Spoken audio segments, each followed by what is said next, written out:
திமுக ஒரு தீய சக்தி, திமுக ஒரு தீய சக்தி, திமுக ஒரு தீய சக்தி, தீய சக்தி, தீய சக்தி, தீய சக்தி. டிவிகே ஒரு தூய சக்தி. பெண்களுக்கு பாதுகாப்பு இல்ல, சட்டம் ஒழுங்கு சரியா இல்லைன்னு சொன்னா தமிழ்நாட்டில் பெண்கள் பாதுகாப்பு தான் அதிகமா இருக்குதான்.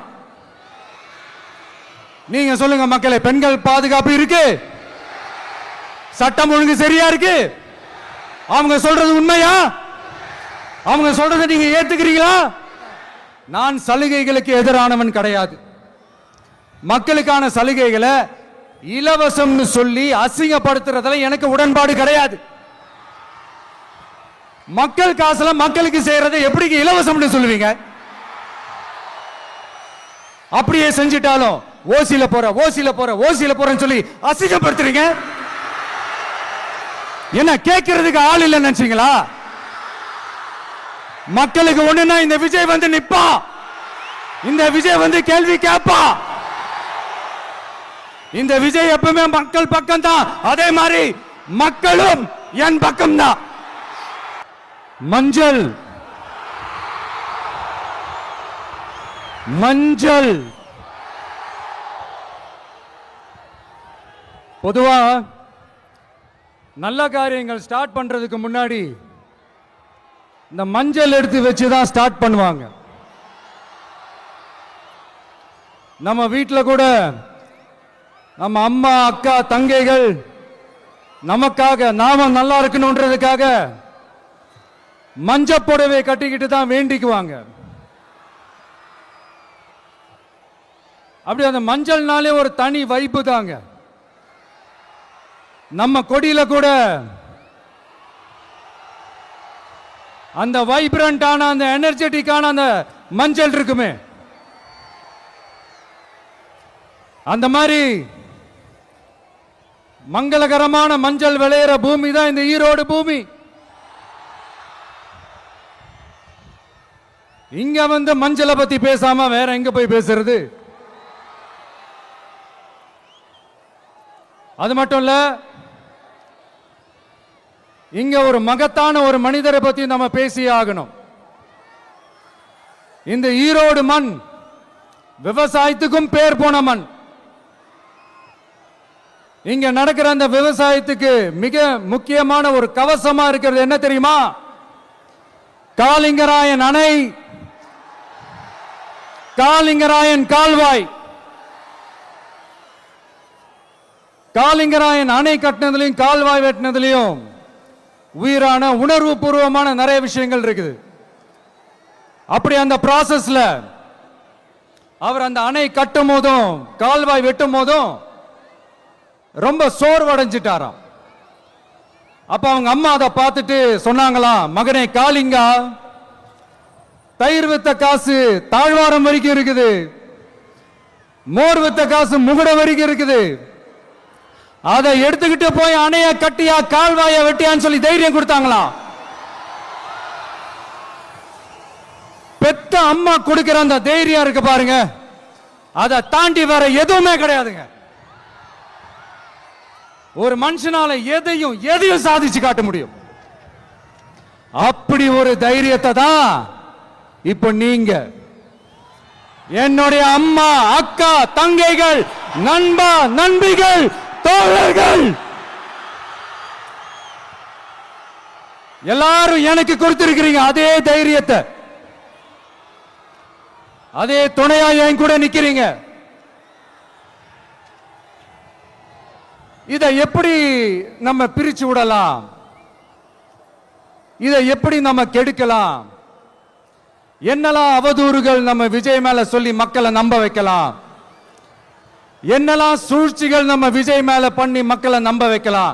இப்படி சூழ்ச்சிகளை மட்டுமே நம்பி பொழப்ப நடத்துற சில சூழ்ச்சிக்கார கூட்டங்கள் இதை தொடர்ந்து செஞ்சுக்கிட்டு தான் இருக்கு. ஆனா அவங்களுக்கு தெரியாது, இது இன்னைக்கு நேத்து வந்த உறவு இல்ல. கிட்டத்தட்ட 30-33 வருஷத்துக்கு மேல இருக்கிற உறவு. ஏன் நான் சினிமாவுக்கு வந்தப்போ எனக்கு வயசு 10, அப்பல இருந்தே இந்த உறவு ஸ்டார்ட் ஆகி போயிட்டு இருக்குன்னு அவங்களுக்கு தெரியாம போச்சு.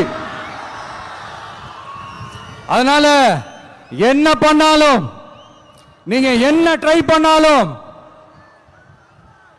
எல்லாத்தையும் விட்டுட்டு மக்களுக்காக வந்திருக்கிற இந்த விஜய மக்கள் ஒரு நாளும் கைவிட மாட்டாங்க. மக்கள் கூடவே நிக்கிறாங்க, கூடவே நிப்பாங்கன்னு அவங்களுக்கு தெரியாம போச்சு. என்னப்பா நிப்பீங்கல்ல? உங்களை நம்பிதாப்பா வந்திருக்கிறேன். அதான் இந்த சத்தம் தாங்க வாழ்நாள் பூரா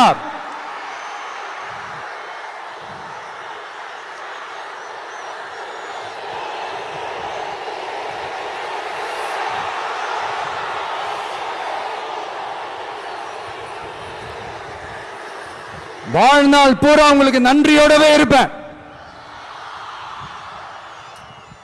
இப்போ நம்ம காளிங்கராயன் அவர்கள் அணையை கட்டுறதுக்காக பவானிக்கு போய் பார்க்கும்போது ஒரு இடத்துல ஒரு பாம்பு வந்து உட்கார்ந்துச்சான், படுத்துச்சான். அது படுத்த இடத்துல தான் அவர் அணையை கட்ட ஸ்டார்ட் பண்ணாராம். அப்புறம் அந்த பாம்பு வளைஞ்சி நெளிஞ்சி போற இடத்துலலாம் கால்வாயை வெட்டினார்னு சொல்லி சில வாய்மொழி கதைகள்லாம் சொன்னாங்க. தண்ணியை சேமிச்சு வச்சு குடிக்கிறதுக்கும் விவசாயத்துக்கும். தம்பி கீழே இறங்கு, தம்பி கீழே இறங்குப்பா, பிளீஸ் கீழே இறங்குப்பா.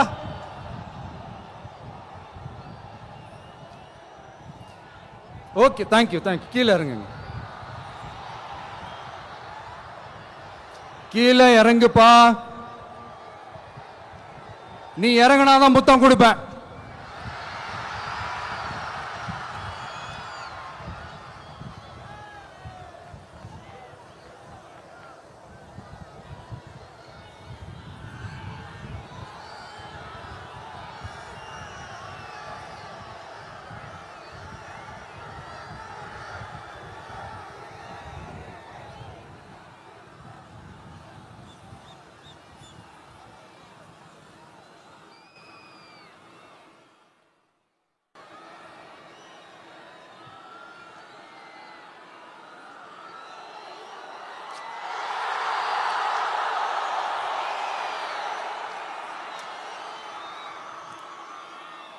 இப்படி தண்ணியை சேமிச்சு வச்சு குடிக்கிறதுக்கும் விவசாயத்துக்கும் வழி வகுக்கிறது எவ்வளவு பெரிய ஒரு நல்ல விஷயம். சோ இந்த மாதிரி நல்ல விஷயங்கள்லாம் செஞ்சிட்டு கதைகள் சொன்னா பரவாயில்ல, எதுவுமே செய்யாம கதைகளை மட்டும் அடிச்சு விடுறது எப்படி? அத்திக்கடவு அவிநாசி திட்டத்தை இன்னும் விரிவுபடுத்தினா அந்த 3 மாவட்டத்தில் இருக்கிற லட்சக்கணக்கான மக்களுக்கு எவ்வளவு பிரயோஜனமா இருக்கும். எத்தனையோ லட்சம் ஏக்கர் நிலங்கள்ல விவசாயம் நடத்தினா எவ்வளவு பிரயோஜனமா இருக்கும். ஏன் அதெல்லாம் பண்ண மாட்டேன்றீங்க? வள்ளுவர் கோட்டத்துக்கு காட்டுற அக்கறைய இங்க மக்கள் வாழ்வாதாரத்தில் கொஞ்சம் காட்டலாம்ல, ஏன் காட்ட மாட்டேன்றீங்க? இங்க என்ன கவர்மெண்ட் நடத்துறாங்களா இல்ல கண்காட்சி நடத்துறாங்களா? இந்த 21ஆம் நூற்றாண்டிலே மக்களை பத்தி எதுவுமே யோசிக்கிறது இல்ல. ஆனா அந்த காலத்திலேயே இது எல்லாத்தையும் பத்தி யோசிச்ச மக்களை பத்தி, குடிக்கிற தண்ணியை பத்தி, விவசாயத்தை பத்தி, அணை கட்டுறதை பத்தி, கால்வாய் வெட்டுறதை பத்தி, இதெல்லாம் எங்கிருந்து? பவானியிலிருந்து நொய்யலாறு வரைக்கும் கால்வாய் வெட்டி இது எல்லாத்தையும் பத்தி யோசிச்ச காளிங்கராயன் அவர்களுக்கு கோடி கும்பிடு போட்டாலும் பார்த்தாதுங்க. இப்படி அந்த காலத்துல இருந்த ஒரு ஹீரோவை பத்தி பேசிட்டு இந்த காலத்துல, அதாவது 1920th செஞ்சுரியில இருந்த ஒரு ஹீரோவையும் பத்தி நம்ம பேசி ஆகணும்ல. ஒருத்தர் இலகிய மனம் கொண்ட ஹீரோனா இன்னொருத்தர் இரும்பு மாதிரி அயன்மேன் தான். எஸ், நம்ம ஈரோடு கடப்பாறை தான்.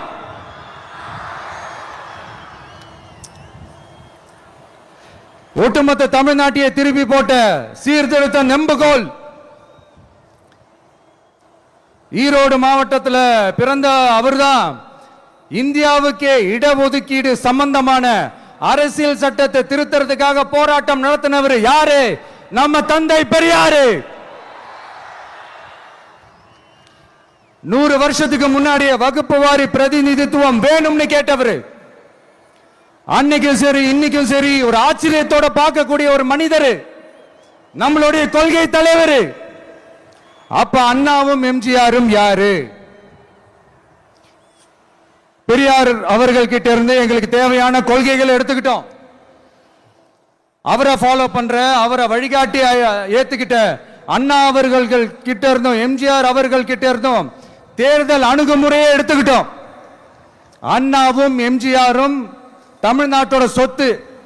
அவங்கள பயன்படுத்துறத பத்தி யாரும் இங்க கம்ப்ளைண்ட்லாம் பண்ண முடியாது. அண்ணா எங்களோடது, எம்ஜிஆர் எங்களோடது, நீங்களா எடுத்துக்க கூடாது அப்படிலாம் யாரும் இங்க அழுதுட்டு இருக்க முடியாது, சொல்லிவிட்டேன். அதனால நாங்க ஒரு வழியில அரசியல் செஞ்சுக்கிட்டு போயிட்டு இருக்கிறோம். உங்களுக்கு தான் டிவிக்கு ஒரு பொருட்டே இல்லல, அப்புறம் ஏன் கதறீங்க? அப்புறம் ஆளாளுக்கு அங்க போயிட்டு இங்க போயிட்டு புலம்பி தள்ளிக்கிட்டு இருக்கிறீங்க. இது எப்படி இருக்கு தெரியுமா? எனக்கு பயம் இல்ல, எனக்கு பயம் இல்ல அப்படின்னு சத்தமா சவுண்ட் விட்டுக்கிட்டே சத்தமா பாட்டு பாடிக்கிட்டு இந்த நடுங்கிக்கிட்டே சின்ன பசங்க நடந்து போவாங்க, அந்த மாதிரி இருக்கு. முதல்ல மண்டையில இருக்கிற கொண்டே மறைங்க சார்.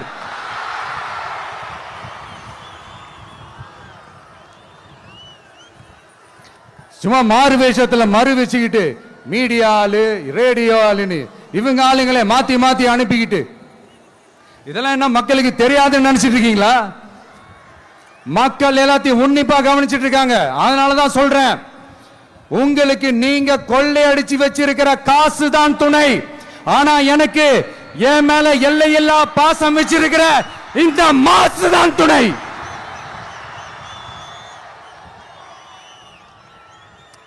இப்படி நமக்கு துணையா இருக்கிற ஈரோடு மக்களுக்காக நான் இப்போ குரல் கொடுக்கலாம் வந்திருக்கிறேன். சரி, இப்ப விஷயத்துக்கு வருவோம். பெரியார் அவர்கள் கிட்ட இருந்த அந்த செல்வாக்கையும் அந்த பதவிகளையும் அந்த பவரையும் வச்சுக்கிட்டு அவர் என்ன சொன்னார் தெரியுமா? இவ்வளவு செல்வாக்கு, இவ்வளவு பதவிகள், இவ்வளவு பவர் இருந்தோம் நான் ஒரு 5 பைசா காசு சம்பாதிச்சிருப்பேனா? எனக்கோ இல்ல என் குடும்பத்துக்கோ பட்டங்கள் வேணும், பதவி வேணும்னு ஏதாவது கேட்டிருப்பேனா? இல்ல ஏதாவது லாபம் பார்த்திருப்பேனா? இல்ல எதுக்காவது ஆசைப்பட்டிருப்பேனா? ஆனா அவர் பேரை சொல்லிக்கிட்டு, அவருடைய கொள்கையை ஃபாலோ பண்றதா சொல்லிக்கிட்டு இப்ப ஆட்சியில இருக்கிறவங்க என்னெல்லாம் செய்யறாங்கன்னு.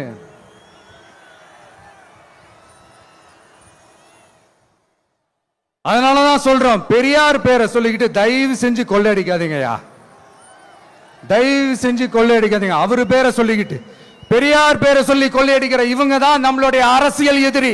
மக்களை நீங்க சொல்லுங்க, நம்மளுடைய அரசியல் எதிரி யாரு? நம்மளுடைய கொள்கை எதிரி யாரு? ரிப்பீட், நம்மளுடைய அரசியல் எதிரி யாரு? நம்மளுடைய கொள்கை எதிரி யாரு?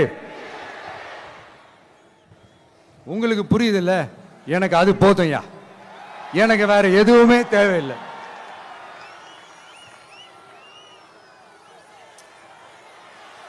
அதனாலதான்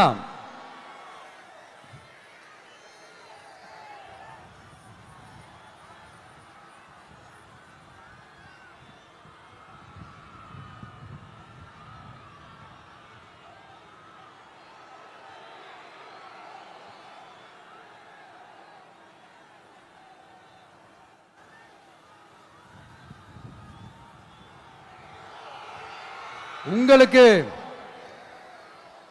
நம்மளை பத்தி, நம்ம அரசியலோட நீங்க எல்லாரும் என்னோட அரசியலோட கனெக்டடா இருக்கீங்கன்றது ரொம்ப தெளிவா தெரியுது.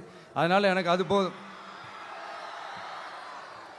அதனாலதான் எதிரிகள் யாருன்னு சொல்லிட்டு களத்துக்கு வந்திருக்கிறோம். அதனால அவங்கள மட்டும் தான் எதிர்ப்போம். அதுவும் அந்த எதிரிகள் யாரு இப்போ இங்க 2026 சட்டமன்ற தேர்தலில் களத்தில் இருக்கிறாங்களோ அவங்கள மட்டும் தான் எதிர்ப்போம். சும்மா களத்திலே இல்லாதவங்களையும், களத்துக்கும் அவங்களுக்கும் சம்பந்தமே இல்லாதவங்களையும் எதிர்க்கிற ஐடியாலாம் இல்ல பாஸ். நீங்க கேட்கிறீங்கன்றதுக்காக எதிர்த்துட்டு இருக்க முடியாது பாஸ். எங்களுக்கு நிறைய வேலை இருக்குது.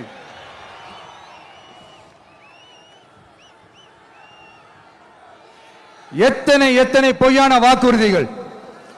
வந்த உடனே நீட்டை ரத்து செய்வோம், கல்வி கடனை ரத்து செய்வோம், கேஸ் சிலிண்டருக்கு மானியமா 100 ரூபாய் தருவோம், என்னெல்லாம் அடிச்சு விட்டுட்டு இன்னி வரைக்கும் கேட்கிறேன், இதெல்லாம் சொன்னாங்களே செஞ்சாங்களா?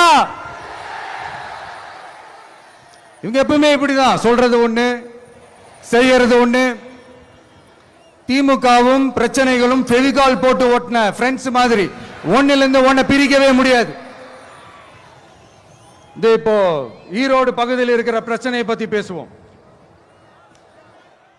பெரியார் பேரை மட்டும் சொல்லிக்கிட்டு எப்படி அவரோட கொள்கைகளுக்கு எதிராக செயல்படுறாங்களோ அப்படிதான் இந்த மஞ்சள் நகரத்தோட மஞ்சளுக்கும் ஒண்ணும் பண்ணல, மஞ்சள் விவசாயிகளுக்கும் ஒண்ணும் பண்ணல.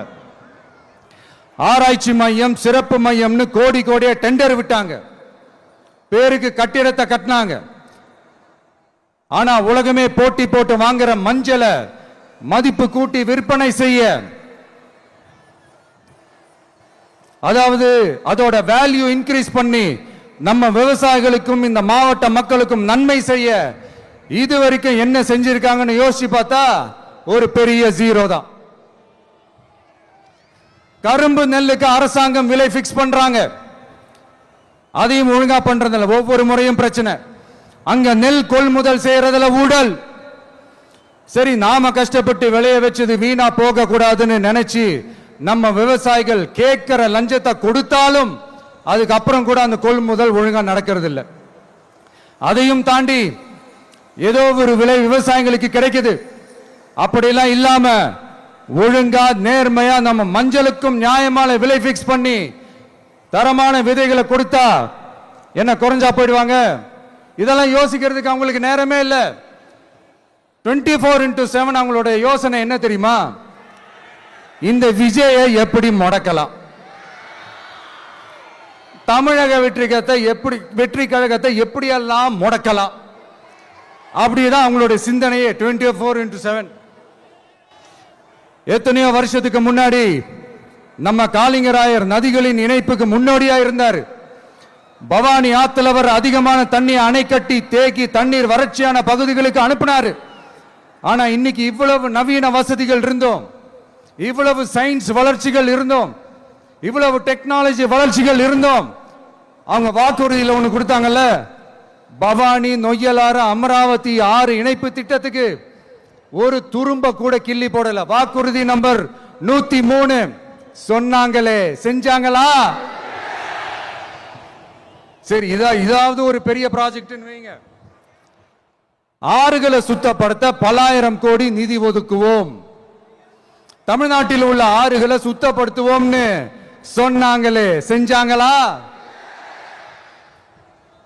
ஆனா ஆத்து மணலை கொள்ளையடிக்கிறதுல மட்டும் வேலையை கரெக்டா செய்வாங்க. இதை நான் ஏன் திரும்ப திரும்ப சொல்றேன்னா, மக்களே நீங்க புரிஞ்சுக்கணும். கொஞ்சம் மசந்தா மற்ற மாவட்டங்கள்ல மணல் காணாம போன மாதிரி, மலைகள் காணாம போன மாதிரி, நம்ம மாவட்டத்தில் தனி வளத்தை கொடுத்த செம்மண்ணும் காணாம போறதுக்கு வாய்ப்பு இருக்கு மக்களே. நம்ம மண்ணுக்கும் நம்ம ஆத்துக்கும் நம்ம விவசாயிக்கும் தான் இந்த மோசமான நிலைமை. அதனால ஏதாவது தொழில் செஞ்சு பிழைக்கலாம்னு பார்த்தா அதுக்கும் எங்க விடுறாங்க? தொழில்னு பார்த்தா 30% நெசவாளர்களுக்கு கூலி பாக்கி. அரசாங்கம் நம்ம நெசவாளர்கள் கிட்ட இருந்து கொள்முதல் செய்த வேட்டி சேலைக்கான கூலியை கூட போராடித்தான் வாங்க வேண்டியதா இருக்குது. அது சலுகையோ உதவியோ நலத்திட்டமோ கிடைக்காது. நம்ம உழைப்புக்கான ஊதியம், நம்மளோட உரிமை, அதுக்கே போராட வேண்டிய நிலையில தான் இந்த அரசாங்கம் நம்மளை வச்சிருக்கு. நல்லா பார்த்துக்கங்க மக்களே, உரிமைக்கு குரல் கொடுத்தவங்க தான் இவங்க. சிறு குறு தொழில்கள் பீக் ஹவர்ஸ் சார்ஜ்னு கரண்ட்டுக்கு அநியாய விலை வச்சு அதையும் செய்ய விடாம நம்மளை முடக்கிறாங்க. அந்த பீக் ஹவர்ஸ் சார்ஜ் கொள்ளையால எத்தனை வருஷமா எவ்வளவு பேர் பாதிக்கப்படுறோம், எவ்வளவு தொழில்கள் பாதிக்கப்படுது. நாமளும் கத்துறோம், போராடுறோம், கோரிக்கை வைக்கிறோம். எதையாவது இவங்க கண்டுக்கிறாங்களா? கொஞ்சம் யோசிங்க. ஏன் கண்டுக்க மாட்டேன்றாங்கன்னு கொஞ்சம் யோசிங்க. அப்போதாங்க பிரைவேட்ல அதிக விலைக்கு கரண்ட் வாங்க முடியும், அதுக்கு டெண்டர் விட முடியும். அப்படி டெண்டர் விட்ட மேட்டர்ல எல்லாம் என்ன நடக்கும்னு உங்களுக்கும் தெரியும், எனக்கும் தெரியும், நம்ம எல்லாருக்குமே தெரியும். இந்த மாதிரி ஈரோடுல மட்டும் இல்ல, எந்த மாவட்டத்துக்கு போனாலும் பிரச்சனைகள் மேல பிரச்சனைகள் தான். அதையெல்லாம் தீக்கிறதுக்கு ஒரு சொல்யூஷன் கூட சொல்லாம இதுல வேற பெருமையா மாடல் அரசு மாடல் அரசுங்கிறது. இல்ல நான் கேட்கிறேன், கூச்சமா இல்ல?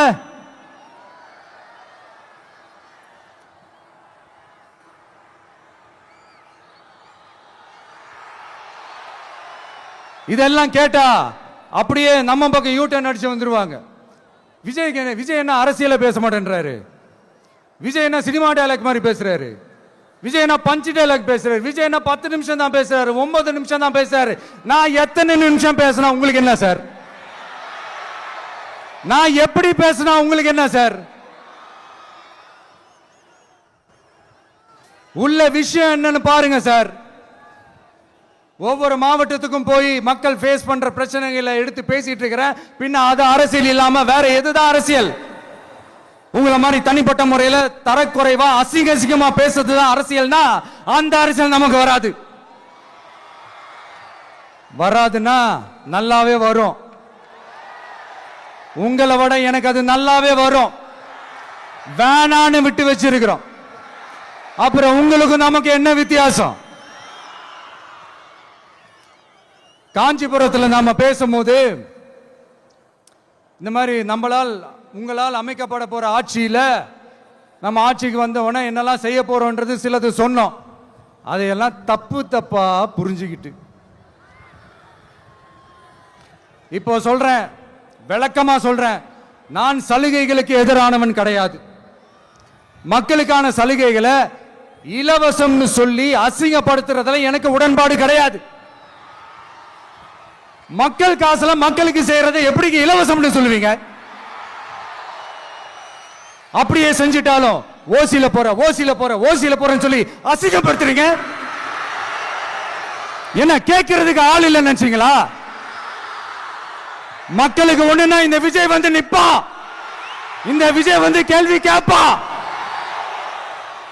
இந்த விஜய் எப்பவுமே மக்கள் பக்கம் தான், அதே மாதிரி மக்களும் என் பக்கம் தான். என் மக்கள் மானத்தோட மரியாதையோட கௌரவத்தோட வாழணும். என் மக்கள் யாருக்கும் கீழே கிடையாது. அப்படி அவங்க கௌரவத்தோட வாழணும்னா அவங்களுக்கான வாழ்க்கை தரம் உயரணும். வாழ்க்கை தரம் உயரணும்னா அவங்களோட வாழ்வாதாரம் உயரணும். வாழ்வாதாரம் உயர்ந்தாதான் பொருளாதாரம் உயரும். பொருளாதாரம் உயர்ந்தாதான் வசதி வாய்ப்புகள் உயரும். இதெல்லாம் உயர்ந்தாலே ஆட்டோமேட்டிக்கா அவங்களோட வாழ்க்கை தரம், அவங்களுக்கான மரியாதை, அவங்களுக்கான கௌரவம் எல்லாமே உயரும். இதுக்கான வழிகள், அந்த சூழல்களை அந்த கவர்மெண்ட் அமைச்சு கொடுக்கணும். இதுக்கான அந்த திட்டங்களை செயல்படுத்தணும். இதெல்லாம் செஞ்சாதான் இந்த அரசாங்கம் ஒரு நல்ல அரசாங்கம். இதைத்தான் சொன்னோம்.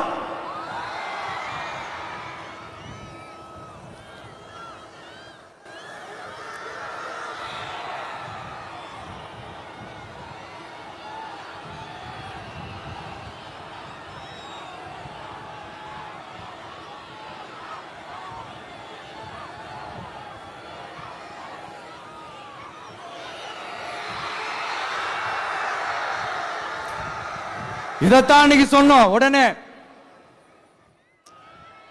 சொன்னா மட்டும் போதுமா? எப்படி செயல்படுத்துவீங்க?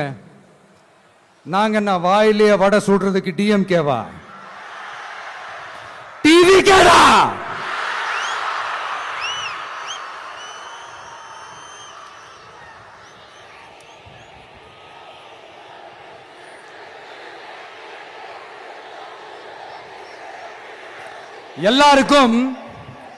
எல்லாருக்கும் நிரந்தரமான ஒரு வீடு இருக்கணும்னு சொன்னோம்.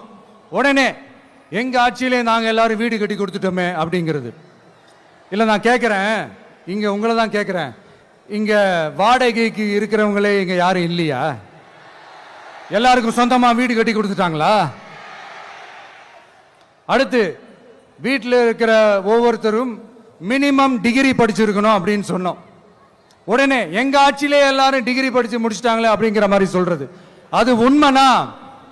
ஸ்கூல் லெவல்லையே டிராப் அவுட்ஸ் அதிகமானது யாரோட ஆட்சியிலங்க?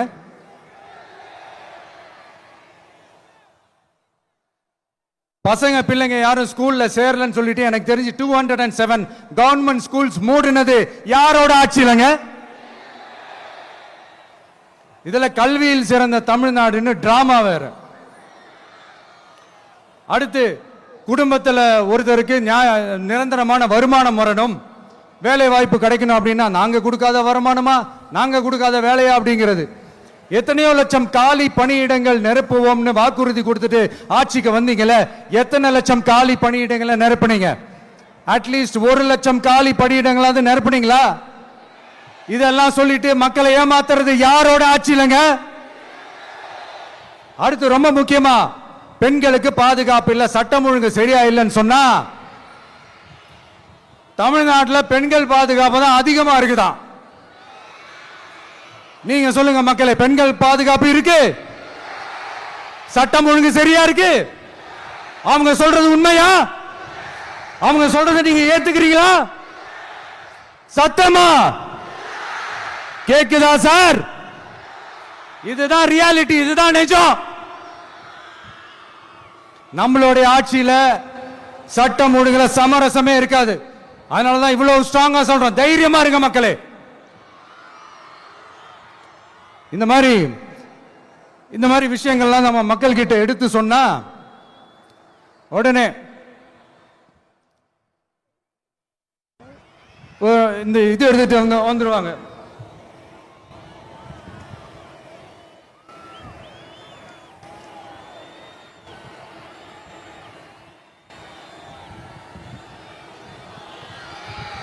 இந்த மாதிரி இதெல்லாம் என்னென்ன செய்ய போறோன்றது சிலதெல்லாம் காஞ்சிபுரத்தில் சொன்ன மாதிரி சொன்னா எல்லாத்தையும் தப்பா திருச்சி பேசிக்கிட்டு அவதூறு பரப்பிக்கிட்டு. நான் கூட யோசிப்பேன், எம்ஜிஆர் அவர்களும் மேடம் ஜெயலலிதா மேடம் அவங்களும் ஒரே வார்த்தையில சொல்லி இந்த திமுகவை காலி பண்ணாங்கல்ல.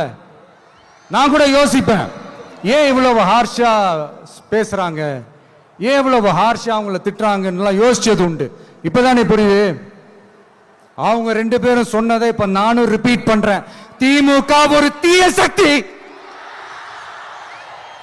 திமுக ஒரு தீய சக்தி, திமுக ஒரு தீய சக்தி, திமுக ஒரு தீய சக்தி, தீய சக்தி, தீய சக்தி, தீய சக்தி. என் நெஞ்சில் குடியிருக்கும் ஈரோடு மக்களே,